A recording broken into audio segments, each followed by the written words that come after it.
మనకు ఉత్తరవాదిగా ప్రభువైన యేసుక్రీస్తు వారు పనిచేస్తారు. అంటే చూడండి, యేసుక్రీస్తుని అంగీకరించినటువంటి వారు,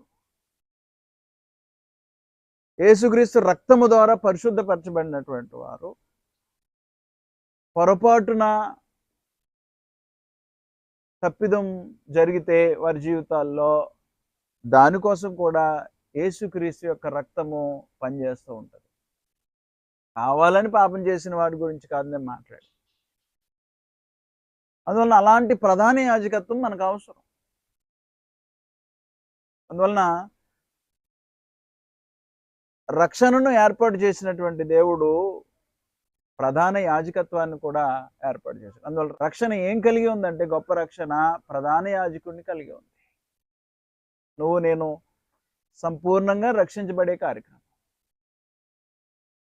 ఈ గొప్ప రక్షణ ఇంకేం కలిగి ఉన్నది అంటే, అనేక విషయాలు మనం మాట్లాడుకుంటూ ఉంటాం. ఈ గొప్ప రక్షణ గొప్ప కుటుంబాన్ని కలిగి ఉంది. ఈ గొప్ప రక్షణ గొప్ప కుటుంబాన్ని కలిగి ఉంది. హెబ్రీయులకు రాసిన పత్రిక 12వ అధ్యాయము 1వ వచనం. ఈ గొప్ప రక్షణ గొప్ప కుటుంబాన్ని కలిగి ఉన్నది. గొప్ప రక్షణ గొప్ప ప్రధాన యాజకుని కలిగి ఉంది. ఆలోచన చేసాం. గొప్ప రక్షణ గొప్ప కుటుంబాన్ని కలిగి ఉంది. హెబ్రీ 12 1వ వచనం. ఇంత గొప్ప సాక్షి సమూహము మేఘం వలె మనల్ని ఆవరించి ఉన్నందున, మేఘం వల్లే సాక్షి సమూహము ఆవరించి ఉన్నది. ఎవరి సాక్షి సమూహము? విశ్వాస వీరులు, ఫెయిత్ఫుల్ హీరోస్. మనం ఎలాగ విశ్వాస పరుగుని కొనసాగిస్తూ ఉన్నామో,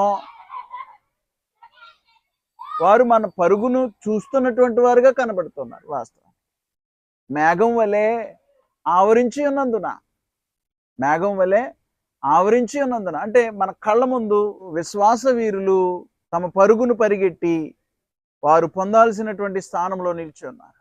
వాస్తవానికి మనము లేకుండా వారు సంపూర్ణులు కాకుండా,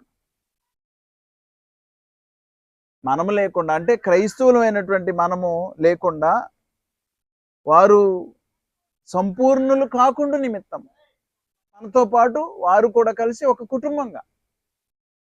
చూడండి, హెబ్రీ పత్రిక 11వ అధ్యాయము 39-40. వీరందరూ తమ విశ్వాసము ద్వారా సాక్ష్యం పొందిన వారైనను మనము లేకుండా సంపూర్ణులు కాకుండా నిమిత్తము దేవుడు మన కొరకు మరి శ్రేష్టమైన దానిని ముందుగా సిద్ధపరిచెను కనుక వీరు వాగ్దాన ఫలము అనుభవింపలేదు. ఇంత గొప్ప సాక్షి సమూహము, విశ్వాస వీరులు మనకంటే ముందుగా వారు విశ్వాస వీరులుగా పరిగెట్టినప్పటికీ మనము లేకుండా సంపూర్ణులు కాకుండా నిమిత్తం, మనం లేకుండా వారు సంపూర్ణులు కాదని. అందువలన మనము అంటే క్రైస్తవులు, విశ్వాస వీరులు మనకంటే ముందుగా పరిగెట్టినటువంటి వారు, పాత నిబంధనలో ఉన్నటువంటి విశ్వాస వీరులు అందరూ కలిసి ఒక కుటుంబంగా రేపొద్దున పరలోకంలో ఉండబోతున్నారు. అందువలన ఈ గొప్ప రక్షణ గొప్ప ఫ్యామిలీని కలిగి ఉంది. ఎలాంటి ఫ్యామిలీయో చూడండి. నువ్వు రక్షించబడితే, నువ్వు రక్షణ పొందుకుంటే రేపొద్దున ఆ విశ్వాస వీరులతో, వారితో కూడా ఒక కుటుంబంగా సదాకాలం ఉండే భాగ్యము పరలోకంలో. అందువల్ల మనము వారు కలిసి రేపొద్దున పరలోకంలో రక్షించబడిన వారందరిలో మనం కూడా ఉండడం అనేది, మనతో పాటు విశ్వాస వీరులు కూడా ఉండడం అనేది ఎంత గొప్ప ఫ్యామిలీని మనం కలిగి ఉన్నాం అనేది మనం గుర్తుపెట్టుకోవాల్సిన అవసరం ఉంది. అంటే ఈ విశ్వాస వీరులతో పాటు ఉండేవాళ్ళు ఎవరు అంటే, క్రైస్తవులైనటువంటి వారు విశ్వాస జీవితాన్ని జీవించి ఎవరైతే ముగిస్తారో వీరందరూ కూడా ఒక దైవికమైన కుటుంబంగా రేపొద్దున కలిసి ఉండే పరిస్థితులు కలుగుతాయి. అందువలన గొప్ప ఫ్యామిలీని మనం కలిగి ఉన్నామనేది వాస్తవమైనటువంటి సమాచారం. హెబ్రీ పత్రిక 12వ అధ్యాయము 23వ వచనం, పరలోకమందు వ్రాయబడి ఉన్న జ్యేష్ఠుల సంఘమునకును వారి మహోత్సవమునకును అందరి న్యాయాధిపతి అయిన దేవుని యొద్దకును సంపూర్ణ సిద్ధి పొందిన నీతిమంతుల ఆత్మల యొద్దకును.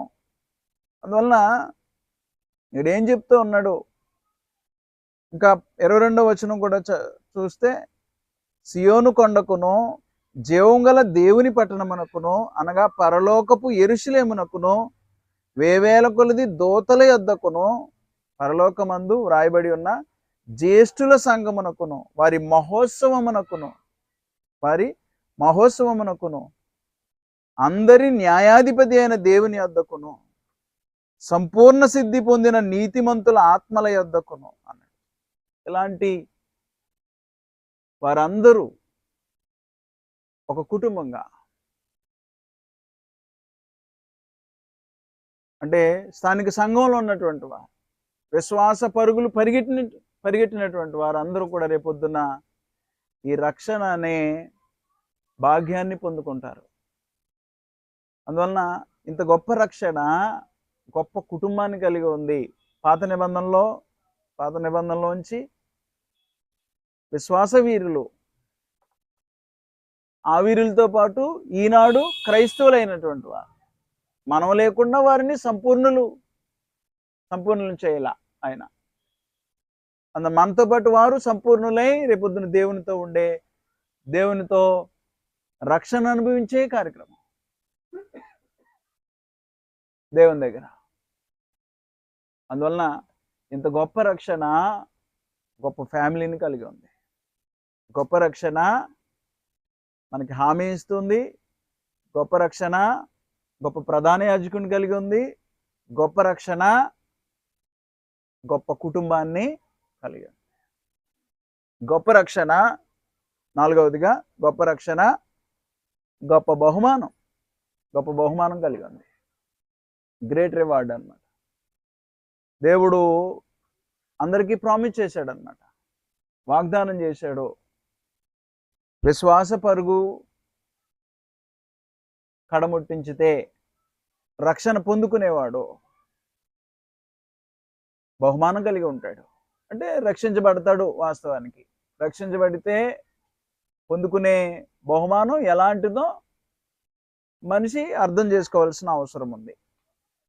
హెబ్రీ పత్రిక 10వ అధ్యాయం 35వ వచనంలో ఉంది, కాబట్టి మీ ధైర్యమును విడిచిపెట్టకుడి, దానికి ప్రతిఫలముగా గొప్ప బహుమానము కలుగును.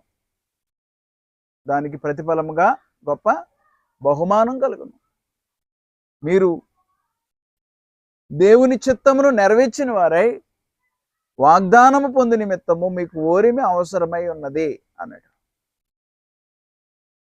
అందువల్ల గొప్ప బహుమానం, గొప్ప రక్షణ ఏం కలిగి ఉన్నది అంటే గొప్ప బహుమానం కలిగి ఉంది. రక్షించబడేవాడే పొందుకుంటాడు బహుమానం.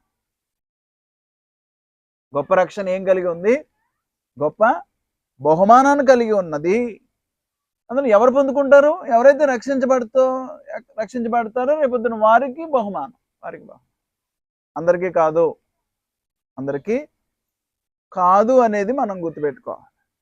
హెబ్రీ పత్రిక 11వ అధ్యాయము 24-26 వచనాల్లో, మోషే పెద్దవాడైనప్పుడు విశ్వాసమును బట్టి ఐగుప్తు ధనము కంటే క్రీస్తు విషయమైన నింద గొప్ప భాగ్యమని ఎంచుకొని అల్పకాలము పాపభోగము అనుభవించట కంటే దేవుని ప్రజలతో శ్రమ అనుభవించట మేలని యోచించి ఫరో కుమార్తె యొక్క కుమారుడని అనిపించుకున్నట్టుకు ఒప్పుకొనలేదు. ఏలనగా అతడు ప్రతిఫలముగా కలగబోవు బహుమానమందు దృష్టి ఉంచాను. విశ్వాస వీరులు దేని అందు దృష్టి ఉంచారంటే, పాత నిబంధన విశ్వాస వీరుల్లో ఇక్కడ మోసే గురించి మాట్లాడుకుంటాం. ఈ విశ్వాస వీరులు జాగ్రత్తగా చూడాలి. ఈ విశ్వాస వీరులు పొందుకోబోయే బహుమానమందు దృష్టి ఉంచారు. ఇప్పుడు చూడండి, పరుగుల పందెంలో పరిగెట్టేవాడు పొందుకోబోయే బహుమానం మీద దృష్టి లేదనుకోండి, బహుమానం గురించి ఆలోచన చేయట్లేదు అనుకోండి, ఎందుకు పరిగెడతాడు? బహుమానం ఉందని, ఆ బహుమానం అంత గొప్పదని, ఎంత విలువైందో ఒక వ్యక్తి ముందుగానే ఆలోచన చేస్తే పరిగెట్టగలడు. ఇప్పుడు పరుగుల పందెం ఉంటుంది, లేకపోతే పోలీస్ ట్రైనింగ్ వగైరా, అంటే పోలీస్కి సెలెక్ట్ అవ్వాలంటే రన్నింగ్ రేస్ కూడా పెడతారు. ఇప్పుడు అది గెలిస్తే, లేకపోతే రన్నింగ్ రేస్లో నేను అనుకున్నది చేరుకుంటే, ఇంత టైంలో ఇన్ని కిలోమీటర్లో నేను చేరుకోగలిగితే నాకు పోలీస్ జాబ్ గ్యారంటీ అనేది కళ్ళ ముందు కనబడకపోతే ఎందుకు పరిగెడతాడు? ఏ వ్యక్తి అయినా పరిగెడతారా? అందులో ఈనాడు దేవుని పిల్లలైనటువంటి మనకి గొప్ప బహుమానము మన కళ్ళ ముందు ఉంది, గుర్తుపెట్టుకోవాలి. అందువల్ల బహుమానం కళ్ళ ముందు ఉంది కాబట్టి ఈ బహుమానం గురించి మోసే ఆలోచన చేస్తున్నాడు కాబట్టి ఆయన ఏం చేశాడు? శ్రమను సహించడానికి ఇష్టపడ్డాడు. ఫరో కుమార్తె యొక్క కుమారుడని అనిపించుకొనుటకు ఒప్పుకొనలేదు. ఫరో కుమార్తె యొక్క కుమారుడని అనిపించుకుంటే ఈ భూమి మీద భోగభాగ్యాలు అనుభవిస్తాడు. కానీ అది కాదు, దేవుని ద్వారా పొందుకోబోయే బహుమానం మీద దృష్టి ఉంచాడు మనిషి. దేవుని ద్వారా పొందుకోబోయే ఆ బహుమానం మీద ఎప్పుడైతే దృష్టి ఉంచాడో శ్రమను సహించడానికి కూడా ఇష్టపడ్డాడు. ఫరో కుమార్తె యొక్క కుమారుడని అనిపించుకుంటే భోగభాగ్యాలు అనిపించవచ్చు, నాకొద్దు. అల్పకాలము పాపభోగం అనిపించుట కంటే ఏమి నిర్ణయం అండి నిజాన్ని. అందులో ఈనాడు దేవుని పిల్లలంగా మనం ఈ భూమి మీద బ్రతుకుతూ భూ సంబంధమైన వాటి మీద కానీ, లేకపోతే భోగభాగ్యాల మీద కానీ మనిషి మనసు లేని వాడై శాశ్వత కాలం ఉండబోయే బహుమానం మీద ఎవడైతే దృష్టి ఉంచుతాడో అలాంటి వాడు ఈ భూమి మీద సరైన పరుగు పరిగెట్టడానికి వీలు పడుతుంది. అలాంటి వాడు రక్షించబడి బహుమానం పొందుకోవడానికి వీలవుతుంది. ఈ లోక సంబంధమైన వాటి మీదే కనుక మనసు పెడితే ఆ గొప్ప బహుమానాన్ని పొందుకోకుండా పోతాడు. గొప్ప బహుమానం ఉంది, నమ్ముతున్నావా? రక్షించబడితే రక్షణ పొందుకున్న వాడికి దేవుడు అనుగ్రహించేది గొప్ప బహుమానం. దాని మీద మనసు పెడుతున్నావా? దాని మీద మనసు పెడుతున్నావు. ఫిలిప్పీలకు రాసిన పత్రిక 3వ అధ్యాయము 14వ వచనం. 3వ అధ్యాయము 14వ వచనంలో, క్రీస్తు యేసునందు దేవుని ఉన్నతమైన పిలుపునకు కలుగు బహుమానమును పొందవలనని గురి యొద్దకే పరిగెత్తుచున్నాను. పౌలు కూడా మోషే ఏదైతే మాట్లాడాడో ఇక్కడ పౌలు గారు మాట్లాడుతూ ఉన్నాడు. ఏం మాట్లాడుతూ ఉన్నాడు? 12వ వచనం, ఇదివరకే నేను గెలిచి తినని అయినను, ఇదివరకే సంపూర్ణ సిద్ధి పొంది తినని అయినను నేను అనుకొనుట లేదు గాని, నేను దేని నిమిత్తము క్రీస్తు యేసు చేత పట్టబడితినో దానిని పట్టుకొనవలనని పరిగెత్తుచున్నాను. దేని పట్టుకోవాలి? రక్షించబడి బహుమానం పొందుకోవాలి. అందుకే ఏమన్నాడు చూడండి 13, సహోదరులారా, నేను ఇదివరకే పట్టుకుని ఉన్నానని తలంచుకొనను, అయితే ఒకటి చేయుచున్నాను, వెనకున్నవి మరిచి ముందున్న వాటి కొరకై వేగిరిపడుచు క్రీస్తు యేసునందు దేవుని ఉన్నతమైన పిలుపునకు కలుగు బహుమానమును పొందవలనని గురి యొద్దకే పరిగెత్తుచున్నాను. అంటే విశ్వాస పరుగు ఎలా ఉండాలో అలాంటి పరుగే పరిగెడుతూ ఉన్నాడు అపోస్తులైనటువంటి పౌలు. వెనకున్నవి మర్చి ముందున్న వాటి కొరకు. దేనికోసం ఇదంతా కూడా? దేనికోసం అంటే బహుమానం పొందుకోవాలి. దేవుని ఉన్నతమైన పిలుపునకు కలుగు బహుమానం పొందుకోవాలని గురి యొద్దకే పరిగెడుతున్నాడు. అంటే పరుగుల పందెంలో గురి ఎటు ఉందో అలాగే పరిగెడుతూ ఉన్నాడు. యేసుక్రీస్తు వారు ఎలా అయితే ఈ భూమి మీద జీవించాడో అలాంటి జీవితాన్ని అపోస్తులైన పౌలు భూమి మీద జీవిస్తూ ఉన్నాడు. నేను క్రీస్తుని పోలి నడుచుకున్న ప్రకారం మీరు నన్ను పోలి నడుచుకోండి అన్నాడు. అందువలన బహుమానం పొందుకోవాలని పరిగెట్టాలి. అర్థమవుతుందా? ఈ భూమి మీద పరుగుల పందెంలో కానీ ఏదైనా పోటీలో కానీ ఆ బహుమానాన్ని కనుక చూడకపోతే ఏం పరిగెడతాడు ఒక వ్యక్తి? ఎక్కడ కూడా అదే పరిస్థితి. నీకు నాకు క్రైస్తవులందరికీ ఎవరైతే విశ్వాస వీరులుగా కనపడతారో వారందరికీ దేవుడు గొప్ప బహుమానాన్ని అనుగ్రహించబోతూ ఉన్నాడు. దానికోసం నువ్వు నేను ఈ భూమి మీద విశ్వాస పరుగు కొనసాగించాల్సిన అవసరం ఉంది. చాలామంది ఆపేస్తారు విశ్వాస పరుగుని. అలాంటి వారి లిస్టులో మనం ఉండకూడదు. కొరింథీయులకు మొదటి పత్రిక 9వ అధ్యాయం 24. పందెపు రంగమందు పరిగెత్తు వారందరూ పరిగెత్తుదురు గాని ఒక్కడే బహుమానం పొందునని మీకు తెలియదా? అటువలే మీరు బహుమానం పొందినట్లుగా పరిగెత్తుడి. ఏం పొందినట్లుగా?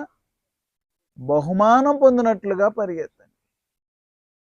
బహుమానం అనుగ్రహించబడుతుంది రేపొద్దున. అది గొప్ప బహుమానం. గొప్ప బహుమానాన్ని దేవుడు అనుగ్రహించబోతూ ఉన్నాడు. అందువల్ల ఈ గొప్ప బహుమానము ఇది పరలోకపు బహుమానము మనకు అనుగ్రహించబడుతుంది. అంటే ఎవరైతే విశ్వాస పరుగు కడముట్టించారో అలాంటి వారి కొరకు దేవుడు ఇవ్వబోతాడు. 10వ అధ్యాయము హెబ్రీ పత్రిక 34వ వచనం. ఎలాగనగా మీరు ఖైదులో ఉన్న వారిని కరుణించి మీకు మరీ శ్రేష్టమైనదియు స్థిరమైనదియునైనా స్వాస్థ్యం ఉన్నదని ఎరిగి మీ ఆస్తి కోల్పోవుటకు సంతోషముగా ఒప్పుకొంటిరి. ఎలాంటి బహుమానమో చెప్తూ ఉన్నాడు ఇక్కడ. ఎలాంటి బహుమానం అది? ఎలయనగా మీరు ఖైదులో ఉన్న వారిని కరుణించి మీకు మరి శ్రేష్టమైనది, అంటే శ్రేష్టమైన స్వాస్థ్యం, అలాగే స్థిరమైందంటే నిత్యం ఉండేదన్నమాట. అలాంటి బహుమానం మనకు అనుగ్రహించమంటే సదాకాలం దేవునితో పాటు ఉంటాం. అది శ్రేష్టమైనది, అలాగే నిత్యము ఉండేది. అలాంటి బహుమానం అది. ఈ భూమి మీద ఒకవేళ నువ్వు ఎలాంటి కిరీటం పొందుకున్నా, భూమి మీద లేకపోతే నువ్వు ఎలాంటి కీర్తి ప్రతిష్టలు పొందుకున్నా, ఎంత డబ్బు పొందుకున్నా శాశ్వతమైంది కాదు. కానీ దేవుడు అనుగ్రహించేది, రక్షణ పొందుకునే వారికి దేవుడు అనుగ్రహించేది మాత్రం శ్రేష్టమైంది, శాశ్వతమైంది, ఎప్పటికీ ఉండేదన్నమాట. అలాంటి బహుమానాన్ని దేవుడు మనందరికీ అనుగ్రహించబోతూ ఉన్నాడు. ప్రకటన గ్రంథం 21వ అధ్యాయము 4వ వచనం.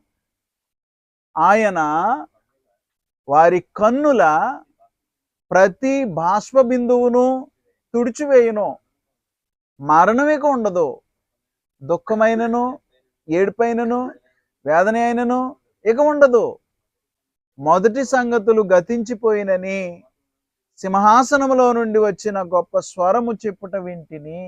చాలండి. కన్నుల ప్రతి బాష్ప బిందువును తుడిచివేయను. ఈ భూమి మీద ఉండగా పరిస్థితి ఎలా ఉంటుంది? కన్నీళ్ళు ఉంటాయి, ఇబ్బందులు ఉంటాయి, శ్రమలు ఉంటాయి, దుఃఖము ఏడుపు ఇవన్నీ కలిగి ఉంటాడు భూమి మీద. అనేక భయంకరమైన పరిస్థితులు ఉంటాయి. కానీ రేపొద్దున రక్షణ పొందుకుంటే జరిగేది ఏమిటంటే, ఎలాంటి బహుమానాన్ని నీకు ఇస్తూ ఉంది అంటే, రక్షణ పొందుకున్నవాడు వారి ప్రతి కన్నీటి బాష్ప బిందువును తుడుస్తాడంట దేవుడు. అంటే ఏంటి అర్థం? అక్కడ కన్నీళ్ళకి తావు లేదు. కన్నీళ్ళు ఉండవు దేవునితో రేపు సదాకాలం. దుఃఖం ఉండదు, ఏడుపు ఉండదు. సరిగా విశ్వాస వీరులతో పరిగెట్టిన వాడికి రేపొద్దున దొరకపోయేది. అంటే రక్షణ పొందుకున్నటువంటి వాడు రేపొద్దున పొందుకునే బహుమానం ఏడుపు లేనిది, దుఃఖం లేనిది, ఎలాంటి బాష్ప బిందువులు లేనటువంటి భాగ్యాన్ని పొందుకుంటూ ఉంటాడు. అలాంటి బహుమానం ఇవ్వబోతూ ఉన్నాడు. దేవుని పిల్లలైనటువంటి వారు రక్షించబడితే అలాంటి గొప్ప బహుమానాన్ని కలిగి ఉంటారు. ఎలాంటి విమోచన అంటే వాస్తవానికి హెబ్రీయులకు రాసిన పత్రిక 9వ అధ్యాయము 11వ వచనం. 9వ అధ్యాయం 11వ వచనం. అయితే క్రీస్తు రాబోచున్న మేలుల విషయమై ప్రధాన యాజకుడిగా వచ్చి తానే నిత్యమైన విమోచన సంపాదించి హస్తకృతము కానిది అనగా ఈ సృష్టి సంబంధము కానిదియు మరి ఘనమైనదియు గుడారం ద్వారా ఒకరి విషయాలు మాట్లాడేశాడు. అందులో ఇక్కడ ఏం మాట్లాడుతూ ఉన్నాడంటే నిత్యమైన విమోచన సంపాదించి. ప్రభువైన యేసుక్రీస్తు వారు సంపాదించింది ఏంటి? నిత్యమైన విమోచన. నిత్యం అంటే ప్రభు ద్వారా నిత్యము విడుదల పొందినటువంటి వాడిగా ఉంటావు. రేపొద్దున రక్షణ పొందుకుంటే ఆ రక్షణ ఎలాంటిది కలిగి ఉందంటే నిత్య విమోచన. అంటే వన్స్ నువ్వు రక్షించబడ్డావు అంటే జరిగేది ఏమిటి అంటే మళ్ళీ విమోచన అవసరం లేదు వాస్తవం. అలాంటి నిత్య విమోచన ప్రభువైన యేసుక్రీస్తు ద్వారా ఈనాడు మానవులు పొందుకుంటూ ఉన్నారు భూమి మీద. అంటే నరకాన్ని తప్పించుకున్నాడంటే ఇంకా నిత్యము విమోచించబడ్డాడు. నరకం అనేది ఉండదు కదా. ఇంకా నరకాన్ని తప్పించుకున్న వాడికి ఇంకా నరకం ఏముంటుంది? ఉంటుందా? ఉండదు. అందువల్ల నిత్యము విమోచించబడ్డాడు. భూమి మీద దేవుని పిల్లలుగా బ్రతుకుతూ నేను రక్షించబడ్డాను, బాప్తిసం తీసుకున్నాను అని అనుకుంటూ విడిగా తిరిగితే గుర్తుపెట్టుకోండి, రక్షణ పొందుకునే అవకాశాన్ని కోల్పోతాడు. భూమి మీద ఉన్న వ్యక్తి భయంకరమైన శాపంలోకి వెళ్ళిపోతాడు. రక్షణ నిర్లక్ష్యం చేయడానికి వీల్లేదు. బహుమానం ఏంటో నీకు అర్థం కాకపోతే నువ్వు మర్చిపోతే బ్రతకలేవు, సరిగా సరైన జీవితాన్ని జీవించలేవు. బాప్తిసం పొందుకుంటే అయిపోయిందండి, అవలా మొదలైంది. వాస్తవానికి నీ పరుగు ఉంది కదా, నేను పరిగెడతానండి అని ఒప్పుకుని నేను విశ్వాస పరుగు పరిగెడతాను అని ఒప్పుకుని నిలబడ్డావు గ్రీజులో. అది బాప్తిస్మం. ఇంకా అసలు పని ఉంది, ముగించాల్సిన పని ఉంది. విశ్వాస పరుగు పరిగెట్టి ఏం చేయాలి? విశ్వాస పరుగు పరిగెట్టి ఏం చేయాలి? ముగించాలి. అప్పుడు కదా నరకాన్ని తప్పించుకుని ఒక వ్యక్తి రక్షించబడే కార్యక్రమం, నిత్య విమోచనాన్ని పొందుకునే అవకాశాన్ని దేవుడు అనుగ్రహిస్తూ ఉన్నాడు అనేది మనం గుర్తుపెట్టుకోవాలి. నిత్య విమోచన అది పొందుకునే పరిస్థితిలో మనం ఉన్నాం లేదో ఆలోచన చేయండి. ఆ బహుమానాన్ని ఏమన్నాడంటే నిత్యమైన విమోచన, లేకపోతే నిత్యమైన స్వాస్థ్యము అన్నాడు. 9వ అధ్యాయము 15వ వచనం ఇలా ఉంది. ఈ హేతువు చేత మొదటి నిబంధన కాలంలో జరిగిన అపరాధముల నుండి విమోచనము కలుగుటకై ఆయన మరణము పొందినందున పిలువబడిన వారు నిత్యమైన స్వాస్థ్యమును గూర్చిన వాగ్దానమును పొందు నిమిత్తము ఆయన కొత్త నిబంధనకు మధ్యవర్తి అయి ఉన్నాడు. నిత్యమైన స్వాస్థ్యం పొందు నిమిత్తము అన్నాడు. అందువల్ల ఈ భూమి మీద ఒకవేళ ఏదైనా స్వాస్థ్యం పొందుకున్నాం అనుకోండి, తండ్రుల దగ్గర నుంచి వచ్చింది కానీ లేకపోతే సంపాదించింది కానీ ఏదైనా గొప్ప స్వాస్థ్యం ఆస్తి పొందుకున్నాడు అనుకోండి ఒక వ్యక్తి, ఎంతకాలం ఉంటుంది? ఆ మనిషి బ్రతుకున్నంత వరకు అనుభవిస్తాడు. తర్వాత తన పిల్లలు అనుభవిస్తాడు. ఒకవేళ ఉంటే, వారు కూడా పాడు చేయకుండా ఉంటే. ఆ తర్వాత ఏమవుతుంది? ఈ భూమి ఉన్నంతకాలం ఉంటుంది ఒకవేళ. ఆ తర్వాత అంటే భూమి మీద ఏది కూడా నిత్యమైన స్వాస్థ్యము కాదు. భూమి ఆకాశాలని దేవుడు తీసివేస్తాడు ఒకనొక దినాన. కానీ రక్షణ ద్వారా నువ్వు పొందుకునే బహుమానము నిత్య స్వాస్థ్యం. ఎప్పటికీ అది నీ దగ్గర నుంచి పోదు. అలాంటి ఆస్తి ఇవ్వబోతూ ఉన్నాడు యేసుక్రీస్తు వారు. మళ్ళీ గుర్తు చేస్తున్నా, యేసుక్రీస్తు వారు శిష్యులతో ఈ మాట అంటాడు యోహాను సువార్త 14వ అధ్యాయం మొదటి 2 వచనాల్లో. దేవుని యందు విశ్వాసం ఉంచుచున్నారు, మంచిదే దేవుని యందు విశ్వాసం ఉంచడం. నా యందును విశ్వాసం ఉంచండి. నా తండ్రి ఇంట అనేక నివాసములు కలవు. నా తండ్రి ఇంట అనేక నివాసములు కలవు. లేని ఎడల మీకు చెప్పుతున్నాను, మీకు నివాసములు సిద్ధపరిచి వెళ్ళుచున్నాను. సిద్ధపరిచి మళ్ళీ వస్తాను మిమ్మల్ని తీసుకుని వెళ్ళటానికి అన్నాడు. ఇప్పుడు యేసుక్రీస్తు సిద్ధపరిచే నివాసాలు ఎలాంటివి? ఎలాంటి ఇల్లు అది? నిత్యమైన స్వాస్థ్యం. గుర్తుపెట్టుకో, ఈ భూమి మీద ఉన్నది ఏది కూడా నీకు నాకు స్వాస్థ్యం, నిత్యమైన స్వాస్థ్యం కాదు. నిత్యమైన స్వాస్థ్యం ఈ భూమి మీద ఉన్న దాని గురించే ప్రయాసం. భూమి మీద ఏదో సాధించాలనే ప్రయాస. గుర్తుపెట్టుకో, నువ్వెంత సాధించినా ఈ భూమి మీద ఉన్నటువంటి స్వాస్థ్యము శాశ్వతమైంది కాదు. శాశ్వతమైంది ఒక్కటే, రేపొద్దున నువ్వు నీకు రక్షణతో పాటు అనుగ్రహించబడే నిత్య స్వాస్థ్యం, పరలోకం. నిత్య స్వాస్థ్యం ఏది? పరలోకం. అందువలన ఎటర్నల్ ఇన్హెరిటెన్స్, నిత్యమైన స్వాస్థ్యం. నిత్యమైన స్వాస్థ్యం నీకు నాకు అనుగ్రహించాలని పరమందున్నటువంటి దేవుడు యేసుక్రీస్తుని ఈ లోకానికి పంపాడు. అది రక్షింపబడడం ద్వారా, చివరిలో నువ్వు రక్షణ పొందుకోవడం ద్వారా నీకు నాకు నిత్యమైన స్వాస్థ్యం అనుగ్రహించబడుతుంది. అది ఎలాంటిదో చెప్తున్నాడు. 1 పేతురు 1వ అధ్యాయము 3వ వచనం నుంచి ఎలా ఉంది? మన ప్రభువగు యేసుక్రీస్తు తండ్రి అయిన దేవుడు స్తుతింపబడును గాక.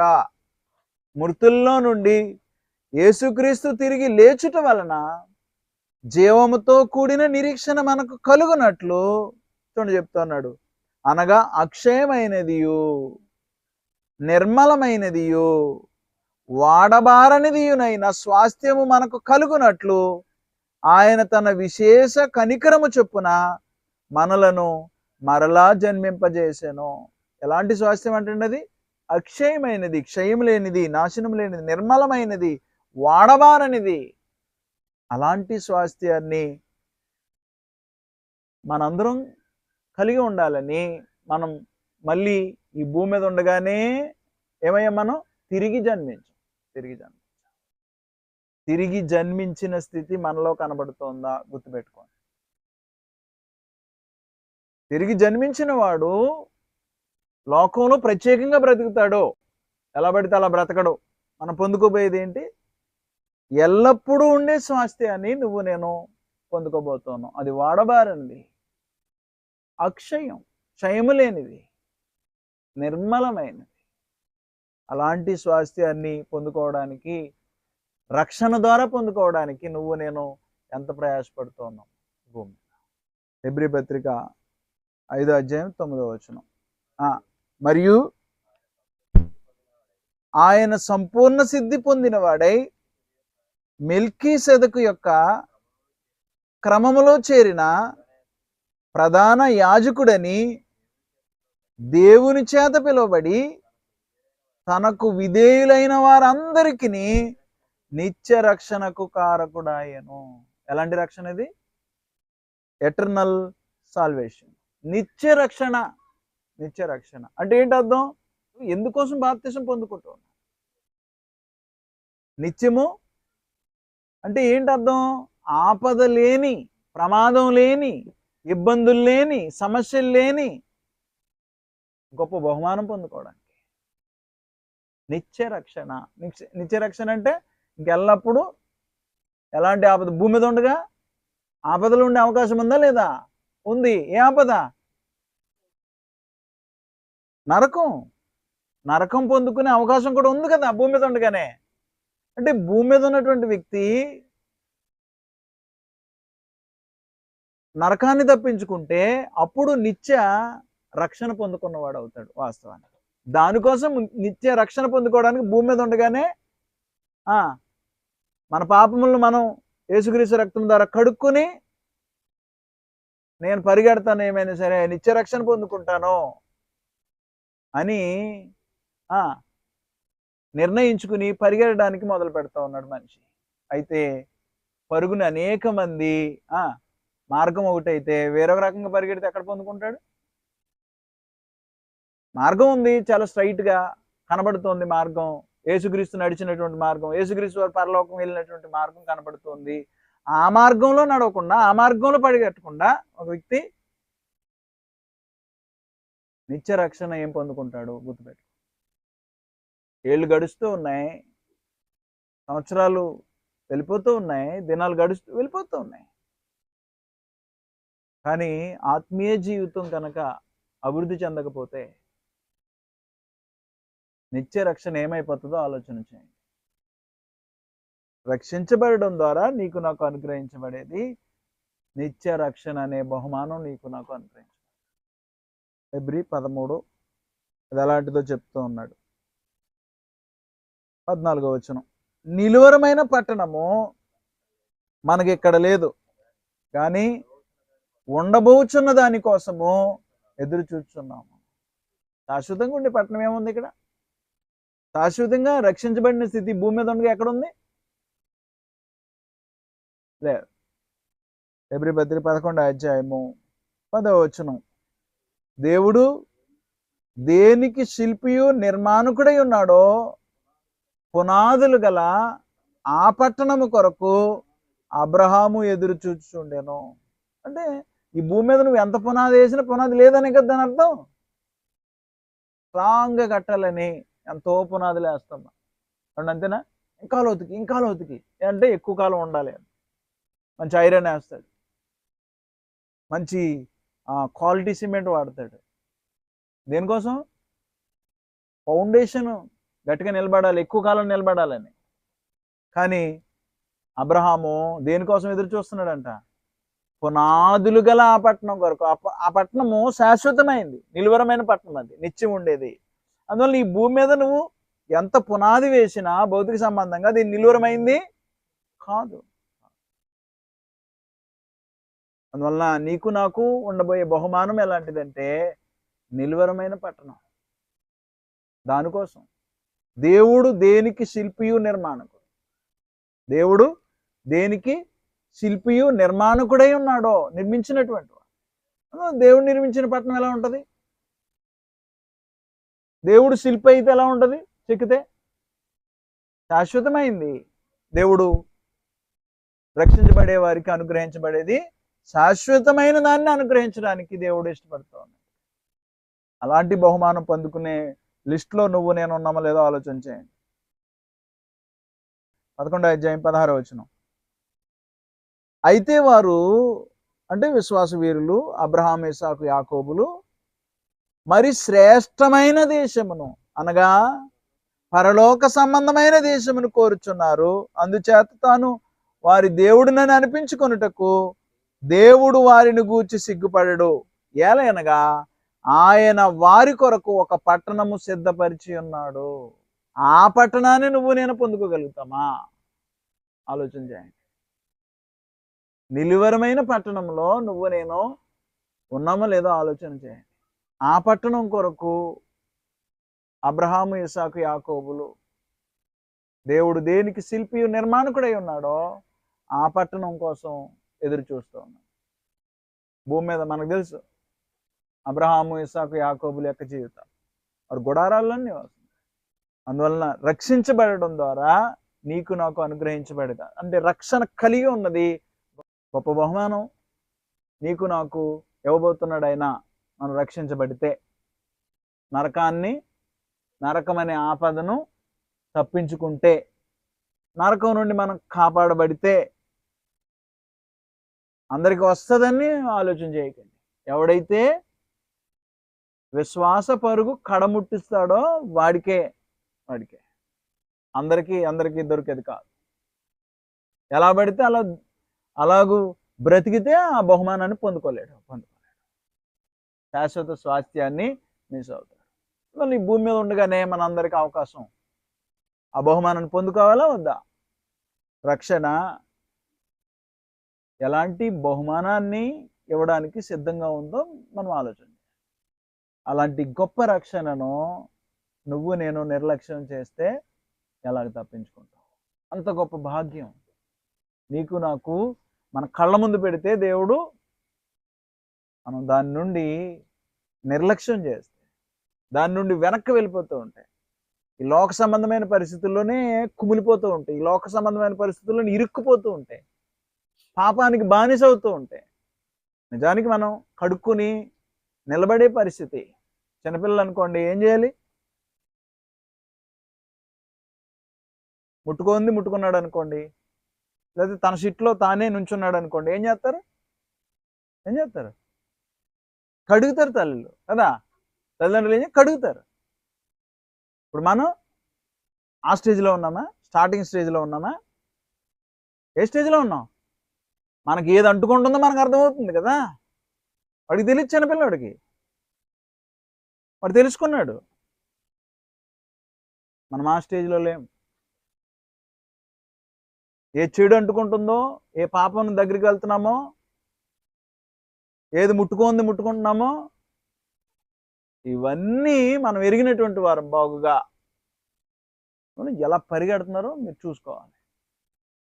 ఎవరి జీవితాలను వారు పరీక్షించుకోకపోతే రక్షణ ద్వారా పొందుకునే గొప్ప భాగ్యాన్ని, గొప్ప బహుమానాన్ని, శాశ్వతమైన స్థిరమైన స్వాస్థ్యాన్ని పొందుకోకుండా పోతారు. జాగ్రత్త. దేవుడు చూస్తున్నాడు. ఎవరి క్రియలను బట్టి వారికి ప్రతిఫలం ఇవ్వడానికి దేవుడు చూస్తూ ఉన్నాడు. ఎవరిని విడిచిపెట్టడు. వాక్యం చెప్పేవాడిని విడిచిపెట్టడు, వినేవాడిని విడిచిపెట్టడు. ఎవరిని విడిచిపెట్టడు ఆయన. ఆయనకి అందరి ఏళ్ళలో సమానంగా ఉంటుంది రేపు పొద్దున్న తీర్పు. ఎవడు గర్వించడానికి కానీ వీడు తక్కువ అంటానికి కానీ లేదు. గుర్తుపెట్టుకోండి. అందువలన అంత బహుమానం రక్షణ ద్వారా మనకు అనుగ్రహించబడుతూ ఉంటే మనం దయతో నిర్లక్ష్యం చేయకూడదు. మనం ఏమి నేర్చుకుంటూ ఉన్నామంటే, గొప్ప రక్షణ, గొప్ప హామీ ఇచ్చింది మనకి. గొప్ప రక్షణ గొప్ప ప్రధాన యాజకుడిని మనకు అనుగ్రహించింది. గొప్ప రక్షణ గొప్ప కుటుంబాన్ని కలిగి ఉంది. విశ్వాస వీరులతో కూడినటువంటి గొప్ప కుటుంబాన్ని మనం కలిగి ఉన్నాం. ఈ గొప్ప రక్షణ గొప్ప బహుమానాన్ని మనకు అనుగ్రహిస్తాం. ఇన్ని రక్షణ ద్వారా మనం కలిగి ఉన్నప్పుడు వాస్తవానికి ఈ రక్షణ మనల్ని పిలుస్తుంది. దేనికోసం మనల్ని పిలుస్తూ ఉందంటే, రక్షణ ఏం కలిగి ఉందో మనం చూసుకున్నాం. రక్షణ ఎంత గొప్పదో మనం చూసుకున్నాం. ఈ రక్షణ మనల్ని పిలుస్తోంది. ఈ భూమి మీద ఉన్నటువంటి వారిని పిలుస్తోంది. ఏమని పిలుస్తుందంటే, ఒక నిబద్ధత కలిగి బ్రతుకు, ఒక కమిట్మెంట్ తీసుకుని బ్రతుకు. ఎలా బ్రతుకు? ఒక కమిట్మెంట్ తీసుకో. రక్షించబడాలంటే ఊరకనే కుదరదు. ఇప్పుడు ఒక వ్యక్తి ఏదైనా చేయాలనుకుంటే ఇది చేయకూడదని ఒక కమిట్మెంట్ తీసుకుంటేనే జరుగుతుంది, ఇలా జరగదు. మీరు చూడండి కావాలంటే. ఏదైనా అలవాటు ఉందనుకోండి, ఒక వ్యక్తికి సిగరెట్ తాగే అలవాటు ఉందనుకోండి, వాడు ఒక కమిట్మెంట్ తీసుకుంటేనే సిగరెట్ తాగకుండా ఉండదు. అలాగే ఏ అలవాటైనా. అందువల్ల నువ్వు నేను రక్షించబడాలి అంటే, బూతులు తిట్టే అలవాటు ఉందనుకోండి ఎవరికైనా, బూతులు తిరిగితే వెళ్తాడా రేపొద్దున? నోరుని అదుపులో లేకపోతే ఏమవుతుంది? ప్రమాదంలో పడినట్టే కదా. అందువలన నీ అలవాటు దేవుడి నుంచి నిన్ను దూరం చేసే అలవాటు అయితే ఒక కమిట్మెంట్ తీసుకోవాల్సిన అవసరం. అందువల్ల రక్షణ నిన్ను నన్ను పిలుస్తుంది. ఒక కమిట్మెంట్ తీసుకో. ఊరకనే బ్రతకొద్దు, కమిట్మెంట్ తీసుకుని బ్రతుకో, నిబద్ధతతో బ్రతుకు అని మనల్ని అందరినీ రక్షణ పిలుస్తుంది. సో ఆ విషయాలు ఏంటో మనం వచ్చే వారం ఆలోచన చేద్దాం.